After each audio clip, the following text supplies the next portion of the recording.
We're glad to have you stay with us on TMI here on ITV. We're live in Benin City. Just to get our discussion on the roads this morning quickly, but first I want to begin to look at the element of endorsement during electioneering. Time and again, we've seen in this country, every time there's an election cycle, even in Edo State right now, amidst the electioneering, amidst the campaign, we hear of people endorsing candidates, groups, individuals, traditional rulers. We're seeing even religious leaders, associations endorsing candidates across party lines. The question you probably want to ask is, what exactly is the essence or relevance, or if you like, significance of endorsing a candidate? Does it make any difference in this country? Does it give the candidates in particular any sort of leverage or, as it were, mileage in terms of gaining an advantage, politically speaking? That's the first issue we want to look at before we move on to the second, which has to do with the people. So far, I'm joined by two gentlemen, I should say, who are here to help us make sense of these two very topical issues. So I'll begin from my very far left. Dr. Maxwell Osage is a lecturer at the Department of Physical Sciences, Benson Idahosa University here in Benin City, Nigeria. It's a pleasure to have you join us, Doc. Thank you. Yeah. And next to him is another gentleman, Engineer Mike Eke, who is a public affairs commentator. It's good to have you, Engineer Eke. Good morning, viewers. I'm going to begin with Maxwell on this discussion quickly.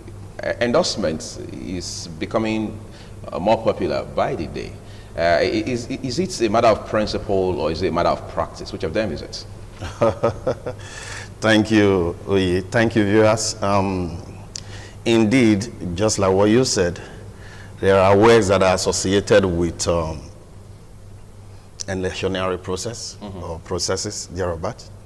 And you hear such words like caucus, presumptive, yes, okay, yeah, electoral college in advance, like societies, where we borrow it from. And yes, the topic for today as well, endorsement. Now, when you say it's a matter of principle or the other way, if we look at it from advanced nation, we could say yes, it's a matter of principle, because based on the legacy of what that has entailed or what that has translated to, or over the years, then we could say that yes. But if you look at it from this perspective, Nigeria, or to be specific, our electionary campaign, which is currently on, I actually don't know where to base that particular word endorsement, because we've seen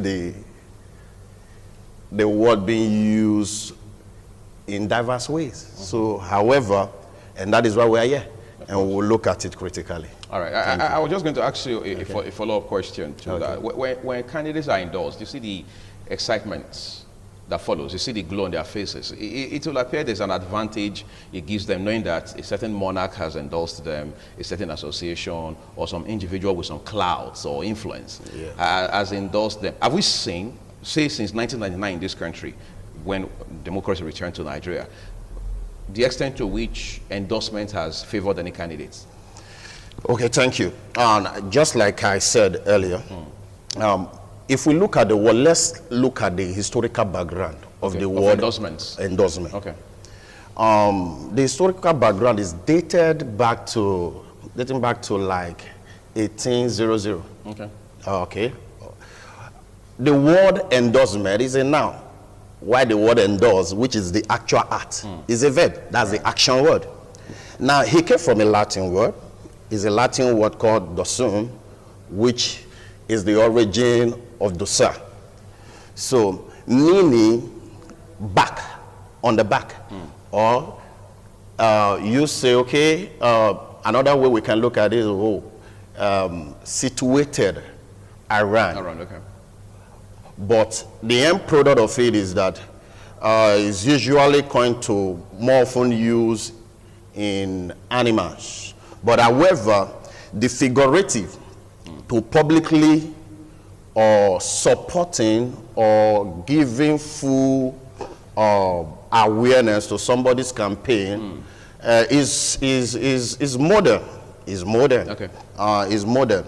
Now, having said that, back to your question. from 1999, has it actually translated to a better result for us in this part of the world? I would say no. But if you look at it from a Western perspective, yes. I give you an example. If you go back to Obama electionary campaign, during the process of the primary, the primary, okay, you could remember that there is a popular person called Oprah Winfrey. Mm-hmm. In 2006, September to be specific, and endorsed Barack Obama, even when Barack Obama has not even that was 2 years before Obama ran for office the first time as president. So she endorsed Obama even before Obama came out to say, I want to run for presidency. Now, she did not just do that. By 2017, May, that was when she publicly, which is officially endorsed Obama. That was in 2007. In 2007. Mm-hmm. Now, two economists in America said to themselves that endorsement by Oprah Winfrey worth more than 1 million votes. One endorsement. One endorsement. I'm going back to your question. What more than 1 million votes? Now, at that point, she did not just stop at that. She went forward in December 2017. In December 2007, yes. In 2007, mm-hmm, she joined in the campaign of Barack Obama, publicly saying that we want this man to be the president. That singular honor gave Obama the ticket for the Democrat. So what am I saying here? If you look at the personality behind, or the integrity behind the person, mm-hmm, that is endorsing you, it speaks volume, because the word endorsement is actually not new. It's been used in English form for over 500 to 600 years. So, but in modern time, when you have to see somebody coming out to say, I just saw Reverend Olu Martins saying something that, yes, somebody called me for a meeting, and the next day they said I've endorsed him. So that's why I discovered that even the politicians, those seeking for elections, are the ones that are even endorsing themselves. So what you see is that they orchestrate a plan, and they just say, you have endorsed me. They come out on here and say, this group of persons have succeeded in endorsing. So what you're saying, in essence, is what endorsement means here is not exactly, what it means what we see there. Because if you look, advanced democracy. Thank you very much. Because if you look at it, who is endorsing you? For every... Yeah, if we want to look at it, we should look at it from industry base or institution base. If an institution is coming out to say, I'm endorsing you, I could take that. In Nigeria. In Nigeria. But for you, a politician that is a card-carrying member, coming out to say, I'm endorsing you, it doesn't make sense. Okay. Thank you. We're going to make more sense as we progress with this discussion this morning. Let me talk to Engineer Eke quickly. Let's talk about motivation. If you were running as a candidate and Dr. Maxwell Osagie here decides to endorse you, what should be the motivation? Is it because you people come way back? I mean, you go way back, maybe from high school, from university, or is it because you have given him some money, for example, to influence his sentiments in your favor? What motivates endorsement in Nigeria? Yeah, thank you very much. I will go back to the 60s. And in those days, we talk of... The 60s? Yes. They use the word acceptance. Okay. And that acceptance is with commitment. With commitment. With commitment. And the commitment is not financial, as it was. And when anybody said, you are accepted, for instance, in our neighboring state now, Ondo State, when Ajasi was contesting against the opponent that time. Ajasi? Yes, Ajasi. Blessed memory. Yes. The whole Ondo State accepted him, but with that commitment, because one, apart from the age, they look at his experience. But coming back to this period now, we're talking of endorsement. As my partner has said, endorsement of a candidate and who is endorsing you carries a lot of weight, a lot of motivation. Yeah. If A is endorsing B and C is endorsing A, you look at the personality behind it. Endorsement itself is a personality. Yeah. So, but in this case now, what we are seeing now, this endorsement is carrying two faces. As he is looking at, one is a photostat and the other one is original. Okay. So, an endorsement does not give a leverage to any candidate for now. Because the way I'm looking at all the endorsement, this one is endorsing, this one is collapsing. It doesn't make sense to me. That's why I was going to ask the motivation. We've seen unions, Yes. different unions, for Yes. example. We've seen traditional rulers. We've seen all sorts, associations coming to endorse candidates. Yes. What motivates these people to come endorse? Is it, I mean, I should look at something. I should look at maybe your history, your credentials, your background, where you're coming from, the things you've accomplished, Yeah, whether in well, your public life or in private life. What motivates it here? Yes, the motivation of these people is that, one, the person or the candidate are endorsing, Yes. they look at this politically. Then they look at what he has done for and what he's about doing. What is the grant of this man? He carried one card to where they are dead. So that will now motivate the endorsement. It may not likely mean for financial gain. But look at what are the advantages of this man, this community, what are the advantages of this man, this union, or this group. That one of us, okay, so time, this man this, so time, must go to this. So that one will not be in, okay, let's do it. The party handle is as I say. Like what I read in the past, like Osmo Professor, Yes. and they have followers. Look at those parties. Those two parties endorse, look at them. You know what those parties are at that time. It doesn't really think, but at this point. The motivation of people endorsing a candidate is because of the importance and the advantages and the profit and what the man that is capable of doing. For this by John opportunity was said which is number one. Who is this man? Is this man that is going to get there and close his door, pay his card? Is this man that will call him say the line is busy? So they look at all those parameters before they say, okay, just say it. It's like endorsement sound, so I lost the story. But let me come back again now. Which division of endorsement? We've seen, for example, where a particular association is split over endorsement. Part of faction that endorsement candidate, another fan endorses, and the same association, for instance, you see, like a breaking group. We've seen that happen in our lifetime, time and again.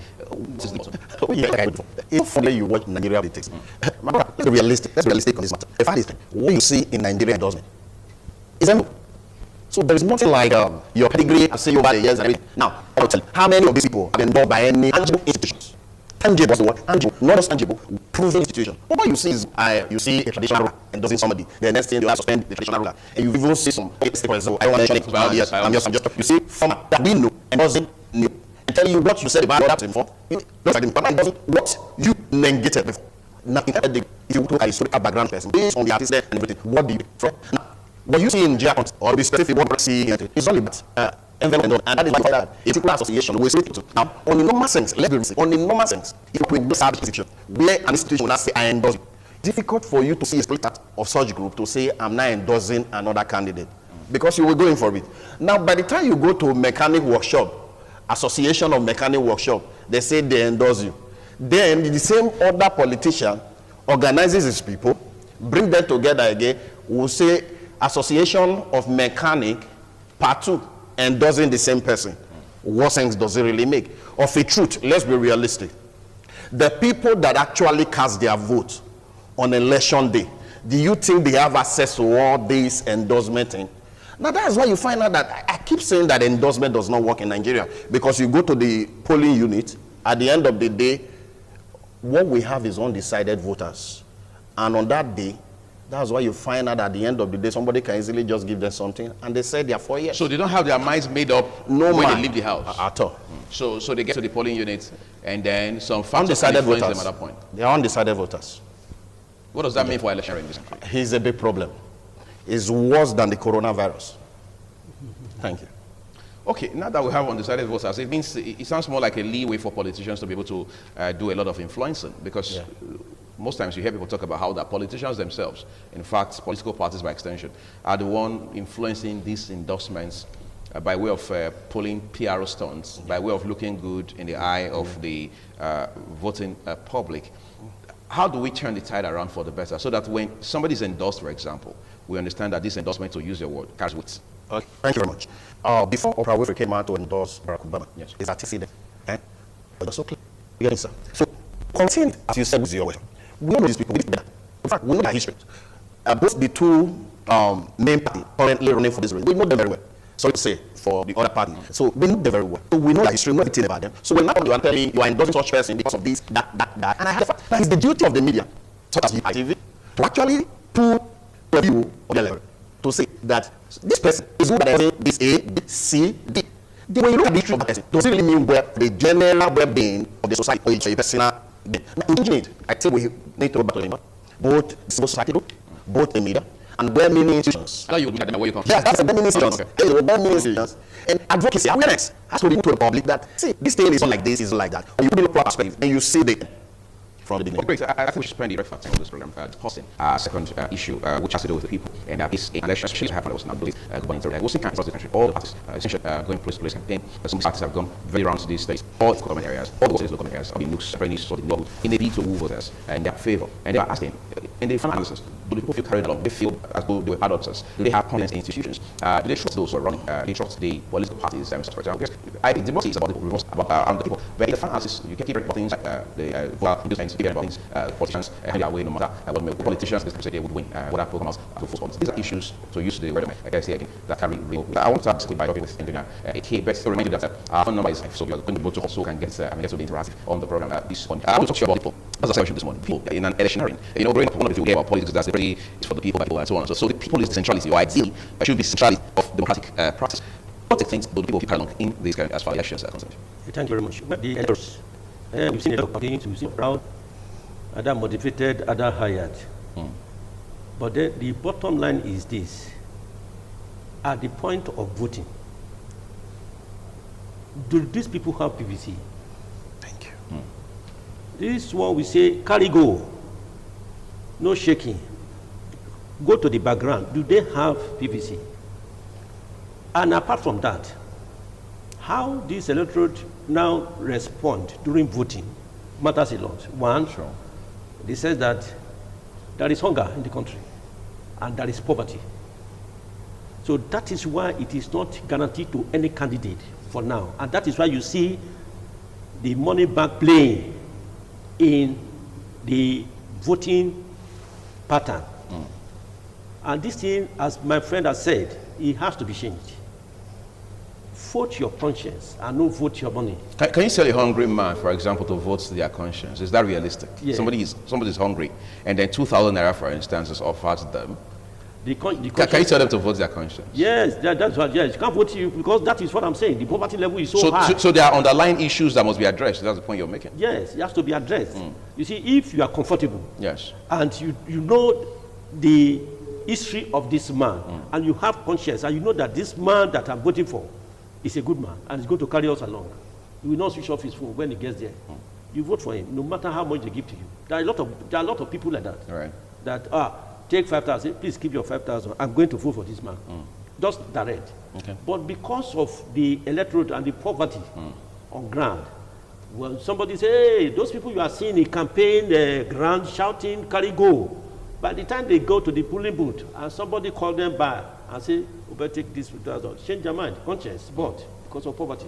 Let's talk about people who have PVCs. We've talked about those who may not have PVCs, yet they are active in the campaigns. But let's also talk about the other side of it. People who have PVCs, but for whatever reason, for example, possibility of outbreak of violence, decide to not go out. I heard somebody just a week ago here say, I would love to vote for a particular candidate, but my only concern is I'm afraid there might be violence on that day. Isn't that enough factor to stop somebody from voting? You see, I'm still going to use this medium to say Edo election is going to be the most peaceful election in the history of Nigeria. The violence that have been agitating there and there is normal politics hitting. Okay. They are just hitting up the politics, but nothing is going to happen. But some feeble-minded who just listen and say, that shock alone has killed a lot of people. And dissuades them from voting. Yes, true. See, this man said he's going to carry out. This one says this one. Please, don't go there. I don't want to die. So all those, there are some group of people, and with PVC. So that thing has to be sanitized. You have to sanitize the electorate. That nothing. Go there, cast your vote, defend your vote, and go home. And forget about violence. They're not going to be violence. Okay. Yes. I think that's very reassuring to hear from you, Engineer K. But now, Maxwell, you look at the way the system, political system works in Nigeria, especially during electionary as we have right now in those states. It raises the question of, one, do the people have confidence in the system or in the process? Two, if they do at all, to what extent are they confident in the process? Thank you very much, Oye. Indeed, Edo Electoral are very smart people. Okay. To be frank, we are very smart. We know what we want. Though we cannot necessarily translate that to what we need. But however, I have a friend, let me give you this example. I have a friend that told me that there is this region or this state in South that before the election, the following morning, in the night, they will go around each polling unit with AK-47 and shoot guns so that the people around will hear. So that tomorrow, you don't need to come out. They will scare you. And that is why it's difficult for another party to take over that particular state. So over the years, since 2009, 1999 till date, we've seen that political party dominating fully. I don't want to mention it. So now back to your question, do we have confidence? Indeed, it's a two-way thing. Because if you actually follow the INEC perspective in terms of database of registered voters, I think South, we, according to 2015 data, I currently do not have the update now. I think South had 9 million registered voters. Southeast, 8 million registered voters. As at then, Southwest was about, I think, 19 million, something like that in a year. So, but the end product of this is this. We have close to 4 million Edo people. Now, it's worrisome when you see on the day of counting the vote, you see less than 600 voters, 700 voters, not even 1 million. But you have a state that is close to at least above, if not up to 5 million right now. Now, that is a worrisome proportion. It's a worrisome proportion that has to be addressed by the institution that is saddled with that responsibility of ensuring a smooth running of the electionary process. Right. Now, I have also said that the intimidation, just like engineer said, the intimidation you see of a truth, Edo election is going to be peaceful. We are known for that. I can't kill myself for one politician. No. But have we learned our lessons over time? In reality, have we? In reality, we have. But the politician, one way or the other, is a strategy by them. It's a strategy. They have a way of turning it the other way during the electionary process. Yes. To make it look as if it's still the same way it used to be. But on a factual note, it's not like that. It's not like that. Now, if you remove the money aspect of buying vote out of it, you will actually see the true nature of the people deciding what they want. Edo knows what they want, and they will definitely make it. People have raised concerns about the place of law enforcement on election day. They're saying law enforcement would need to step up.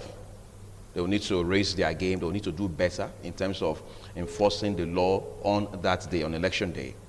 But we also understand that there are challenges that must be addressed beyond the law enforcement. People have said that INEC would also need to take a second look at the whole environment on election day, because election days are very sacrosanct in this country. What are some of those underlying issues that we must address around the election and the people, to make people come out to vote en masse? Because we always talk about people. I mean, at the end of the day, INEC will tell you so and so number of persons were registered for this election, so and so number of PVCs were collected. But this is the number of persons who came out in reality to vote on that day. Why do we always have this gap, this disparity, very significant disparity between those who pick PVCs and those who come out to vote? Yeah, where we are having it for now, INEC, I think early this week, they gave figures of the numbers of registered voters. Yes. Edo, as a whole, 1 million polls. Okay.